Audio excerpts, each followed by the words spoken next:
नमस्कार। Enlighten classes लेकर आया है आपके लिए फिर से एक वेरी इंपॉर्टेंट साइंस चैप्टर। जी, और आज हम क्लास 10 साइंस का एक बहुत ही दिलचस्प और फंडामेंटल अध्याय शुरू करने जा रहे हैं, हेरिडिटी। हेरिडिटी सुनने में ये शब्द थोड़ा भारी लगता है, पर इसका मतलब बहुत सिंपल है। बिल्कुल, इसका मतलब है वो गुण जो हमें अपने माता पिता से मिलते हैं, जैसे हमारी आंखों का रंग या हमारे बालों का प्रकार, यहाँ तक कि हमारी लंबाई, ये सब हमें एक तरह से विरासत में मिलते हैं। और बोर्ड एग्जाम्स के नजरिए से देखें तो ये चैप्टर बहुत ही ज्यादा महत्वपूर्ण है। इससे कॉन्सेप्ट्स पर आधारित क्वेश्चन जरूर आते हैं। हाँ, और मैं आपको विश्वास दिलाती हूँ कि हम इस चैप्टर के हर एक कॉन्सेप्ट को बहुत ही आसान तरीके से समझेंगे, उदाहरणों के साथ, ताकि कोई भी डाउट ना रहे। तो चलिए इस अध्याय की शुरुआत करते हैं और इसके सबसे बुनियादी विचारों को समझते हैं। हमारी पहली स्लाइड का टाइटल है हेरिडिटी क्लास 10 साइंस NCERT। जी, इस स्लाइड में चैप्टर का एक क्विक ओवरव्यू दिया गया है। इसमें 4 मुख्य बक्से हैं: heredity, Mendel's peas, why variation matters और वेरिएशन। चलिए हेरिडिटी बॉक्स से शुरू करते हैं। इसमें लिखा है ट्रेट्स पास्ड फ्रॉम पेरेंट्स। इसका मतलब है वो गुण या ट्रेट्स जो बच्चों में उनके माता पिता से आते हैं। बहुत सीधा सा मतलब। और अगली लाइन है कंट्रोल्ड बाय जीन्स। हाँ, ये ट्रेट्स जीन्स द्वारा नियंत्रित होते हैं। जीन्स, आप समझ सकते हैं कि हमारे शरीर में मौजूद वो छोटे छोटे हिस्से हैं जो ये तय करते हैं कि हमारे गुण कैसे होंगे। ठीक है, अब आते हैं मेंडल्स पीस बॉक्स पर। इस अध्याय में हम मेंडल के बारे में बहुत विस्तार से पढ़ेंगे। उन्होंने ही मटर के पौधों पर प्रयोग करके हेरिडिटी के नियम खोजे थे। यहाँ एक छोटा सा उदाहरण दिया गया है, जैसे मटर के दाने का स्मूथ होना या व्रिंकल्ड मतलब चिकना या झुर्रीदार होना। जी, और नीचे ये जो स्क्वायर दिया है जिसमें RR लिखा है, इसे पनेट स्क्वायर कहते हैं। इसको हम आगे बहुत डिटेल में समझेंगे। ये दिखाता है कि अगली पीढ़ी में कौन से ट्रेट्स दिखाई देंगे। बिल्कुल। अब अगला बॉक्स है व्हाई वेरिएशन मैटर्स। इसमें लिखा है हेल्प्स सर्वाइवल एंड इवोल्यूशन। यहाँ वेरिएशन का मतलब होता है विभिन्नता या अंतर। ये विभिन्नता जीवों को बदलते हुए एनवायरनमेंट में जीवित रहने में मदद करती है और इसी से इवोल्यूशन यानी विकास होता है। तो मतलब डिफरेंसेस का होना बहुत जरूरी है। बहुत ज्यादा जरूरी है। अब आते हैं वेरिएशन बॉक्स पर। पहली लाइन है डिफरेंसेस अमंग इंडिविजुअल्स। इसका मतलब है कि एक ही स्पीशीज के जीवों के बीच में जो अंतर पाए जाते हैं उन्हें ही वेरिएशन कहते हैं। सही कहा। और अगली लाइन है मेक्स ईच ऑर्गेनिज्म यूनिक। यही वेरिएशन हर जीव को यूनिक मतलब अनोखा बनाता है। बिल्कुल। अब आते हैं एग्जाम्पल्स बॉक्स पर। पहला है ह्यूमंस, मेनी डिफरेंसेस। ये तो हम रोज देखते हैं। इंसानों में हमें बहुत ज्यादा वेरिएशन देखने को मिलता है। कोई लंबा है, कोई छोटा, सबके चेहरे अलग हैं। हाँ, और दूसरा उदाहरण है शुगर केन, लिटिल वेरिएशन। मतलब गन्ने जैसे पौधों में जो एसेक्सुअली रिप्रोड्यूस करते हैं उनमें बहुत कम वेरिएशन होता है। जी, वो लगभग अपने पेरेंट प्लांट की कॉपी होते हैं, इसीलिए सारे गन्ने के पौधे एक जैसे दिखते हैं। और आखिर में इस स्लाइड की सबसे जरूरी लाइन है heredity passes traits, variation creates differences. ये इस पूरे चैप्टर का सार है एक तरह से। हेरिडिटी गुणों को एक पीढ़ी से दूसरी पीढ़ी तक पहुंचाती है और वेरिएशन उन गुणों में अंतर पैदा करता है। बहुत बढ़िया, इससे एक पूरा ओवरव्यू मिल गया। तो अब हम इन्हीं कॉन्सेप्ट्स को और गहराई से समझते हैं। हमारी अगली स्लाइड का टाइटल है हेरिडिटी एंड वेरिएशन। जी, इस स्लाइड का कोर आइडिया है living organisms show similarities and differences. इसका मतलब है कि जीवित प्राणियों में समानताएं भी होती हैं और अंतर भी। जैसे हम अपने माता पिता से मिलते जुलते हैं, ये सिमिलैरिटी है, लेकिन हम बिल्कुल उनकी कॉपी नहीं है, ये डिफरेंस है। बिल्कुल। तो पहला पॉइंट है हेरिडिटी। इसमें लिखा है ट्रांसफर ऑफ ट्रेट्स और फ्रॉम पेरेंट्स टू ऑफस्प्रिंग। मतलब हेरिडिटी वो प्रक्रिया है जिससे गुण माता पिता से उनकी संतानों यानी ऑफस्प्रिंग में ट्रांसफर होते हैं। जी, अब दूसरा पॉइंट है वेरिएशन। इसमें लिखा है डिफरेंसेस अमंग इंडिविजुअल्स और सेम स्पीशीज। तो एक ही स्पीशीज के सदस्यों के बीच पाए जाने वाले अंतरों को वेरिएशन कहते हैं। बिल्कुल सही। अब तीसरा और बहुत दिलचस्प point, why offspring are similar but not identical. हाँ, ये सवाल तो सबके मन में आता है।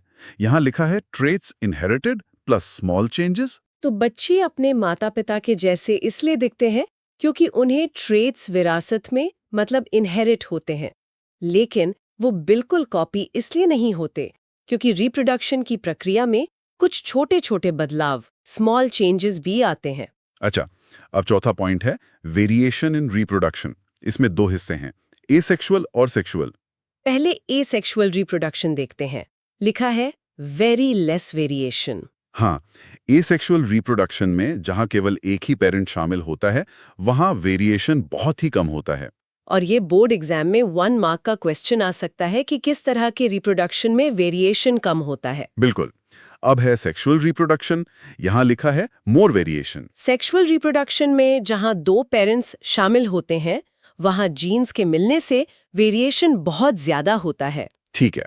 पांचवा पॉइंट है importance of variation, helps survival और लीड्स टू एवोल्यूशन। ये हम पहले भी बात कर चुके हैं। ये वेरिएशन प्रजातियों को जीवित रहने में मदद करता है और लंबे समय में एवोल्यूशन का आधार बनता है।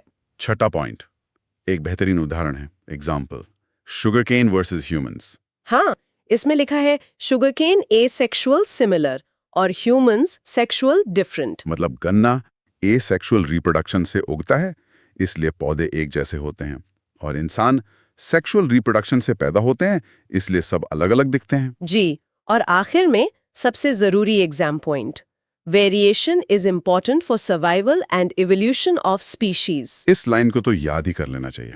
बिल्कुल, बोर्ड एग्जाम में सिग्निफिकेंस ऑफ वेरिएशन पर 2 या 3 मार्क्स का क्वेश्चन आता है और ये लाइन आपके आंसर का की पॉइंट होनी ही चाहिए। बहुत अच्छे से समझ आ गया।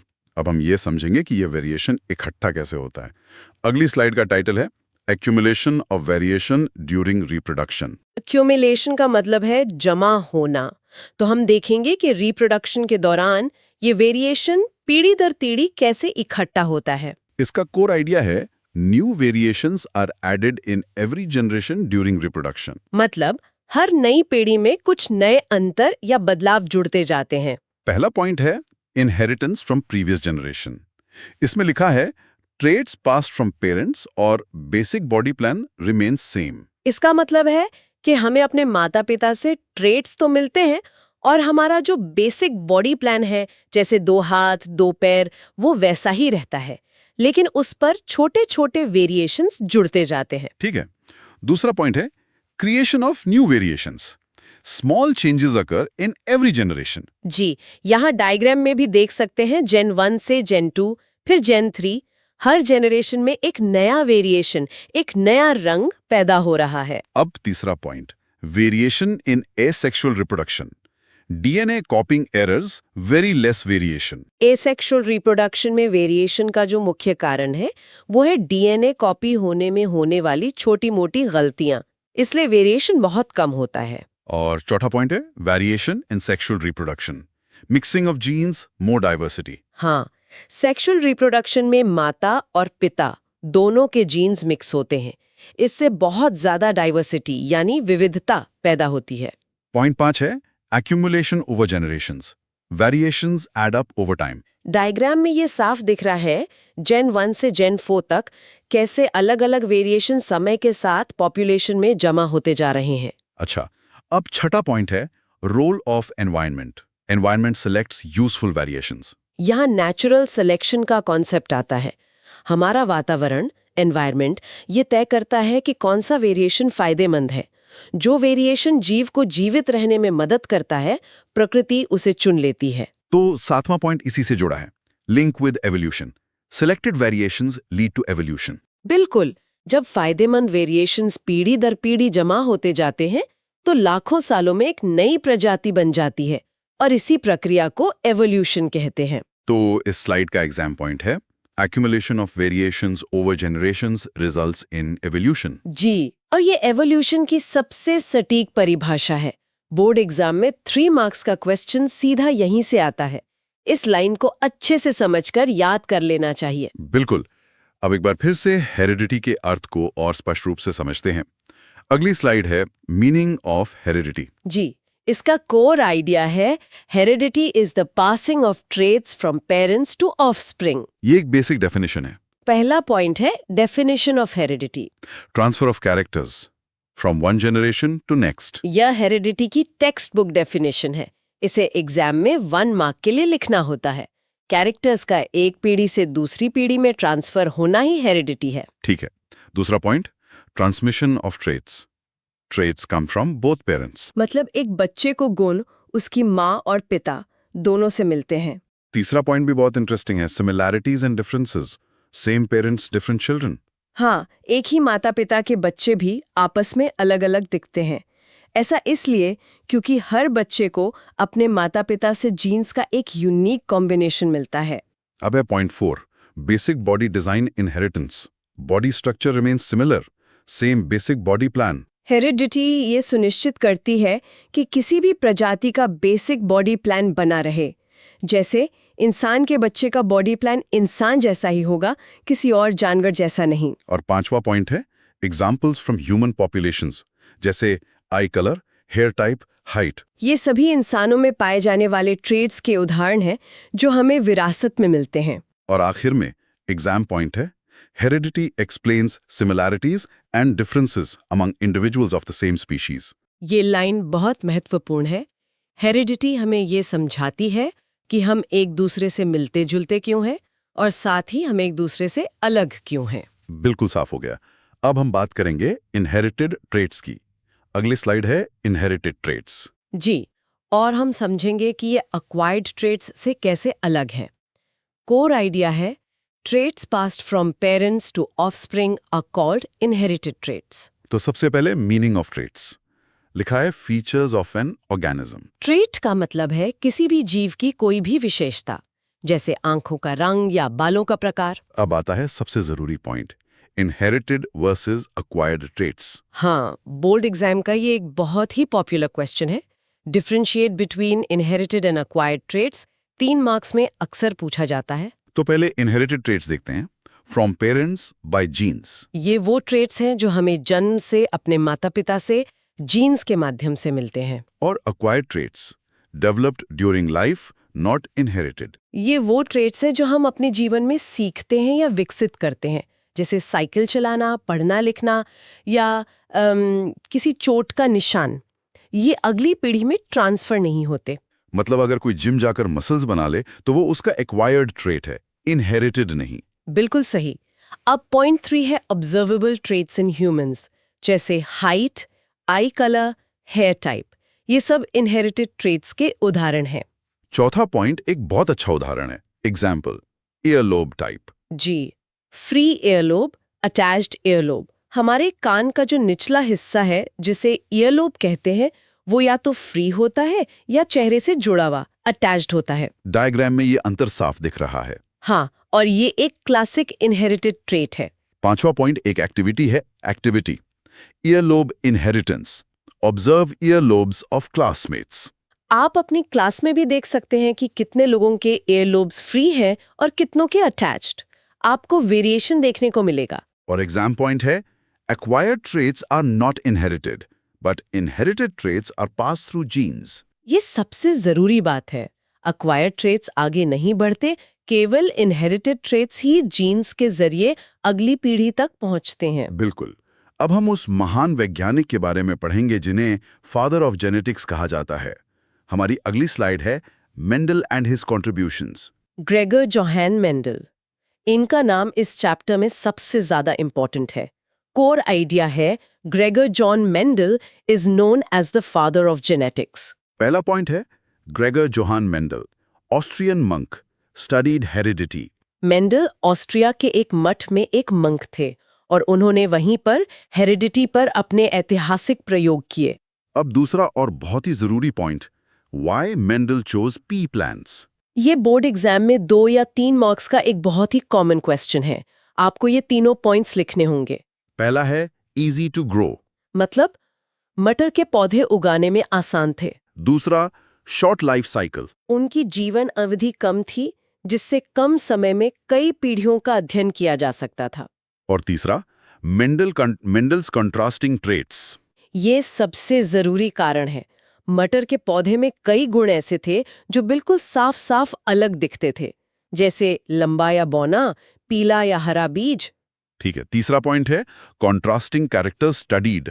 जैसा कि डायग्राम में दिख रहा है, पौधे की लंबाई टॉल ड्वार्फ, बीज का आकार राउंड रिंकल्ड और बीज का रंग येलो ग्रीन। चौथा पॉइंट है Mendel's scientific approach, controlled experiments, mathematical analysis. Mendel की सफलता का राज उनका वैज्ञानिक तरीका था। उन्होंने बहुत सावधानी से प्रयोग किए और अपने रिजल्ट्स का हिसाब किताब रखने के लिए गणित का इस्तेमाल किया, जो उस समय बायोलॉजी में कोई नहीं करता था। पांचवा पॉइंट है importance of Mendel's work, laid foundation of genetics. मतलब मेंडल के काम ने ही जेनेटिक्स की नींव रखी। और एग्जाम पॉइंट है Mendel's experiments explained how traits are inherited from one generation to the next. Inheritance of traits. जी, और ये 5 मार्क्स का एक फिक्स्ड क्वेश्चन है बोर्ड एग्जाम के लिए, तो इसे बहुत ध्यान से समझना है। कोर आइडिया है inheritance of one pair of contrasting traits is called a monohybrid cross. जब हम सिर्फ एक ही गुण, जैसे पौधे की लंबाई के ट्रांसफर का अध्ययन करते हैं, तो उसे मोनोहाइब्रिड क्रॉस कहते हैं। मोनो का मतलब ही है एक। ये डेफिनेशन 1 मार्क में पूछी जाती है। चलिए क्रॉस को स्टेप बाय स्टेप समझते हैं। पहला पॉइंट है पेरेंटल जनरेशन पी।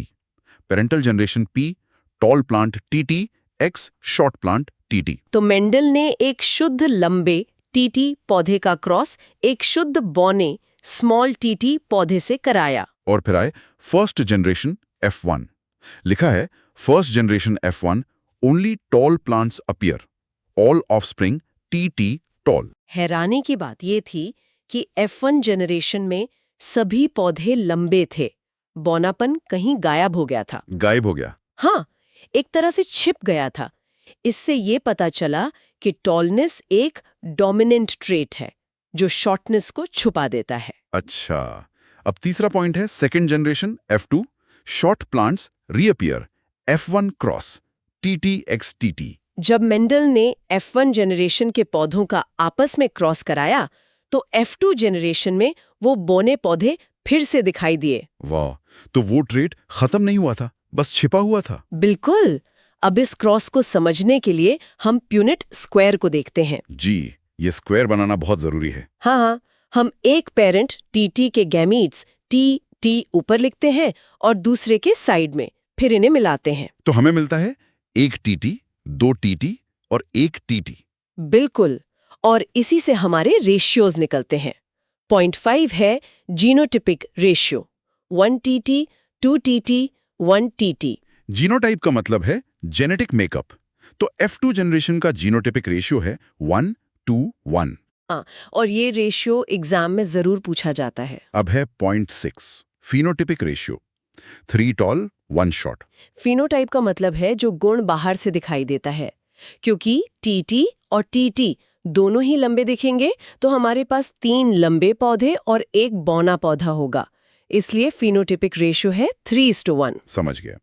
अब 7वां पॉइंट है key terms, genes, factors, control traits. मेंडल ने इन्हें फैक्टर्स कहा था, जिन्हें अब हम जीन्स कहते हैं। और alleles, different forms of a gene. जैसे टी और टी, हाइट के जीन के 2 अलग-अलग फॉर्म्स हैं, यानी अलील्स हैं। और इस स्लाइड का एग्जाम पॉइंट। इस स्लाइड का एग्जाम पॉइंट इसका कंक्लूजन है। In a monohybrid cross, dominant traits appear in F1 while recessive traits reappear in F2। मतलब डोमिनेंट ट्रेट F1 में दिखाई देता है और रिसेसिव ट्रेट जो F1 में छिप गया था वो F2 में फिर से सामने आ जाता है। बिल्कुल, ये मोनोहाइब्रिड क्रॉस का सार है। बहुत ही बेहतरीन तरीके से आपने समझाया। आज हमने हेरिडिटी के फंडामेंटल्स को बहुत अच्छे से समझा। जी, हमने हेरिडिटी, वेरिएशन और मेंडल के बेसिक एक्सपेरिमेंट्स को कवर किया। अगर आपको वीडियो अच्छा लगा हो तो वीडियो को लाइक, चैनल को सब्सक्राइब और अपने दोस्तों के साथ शेयर करें।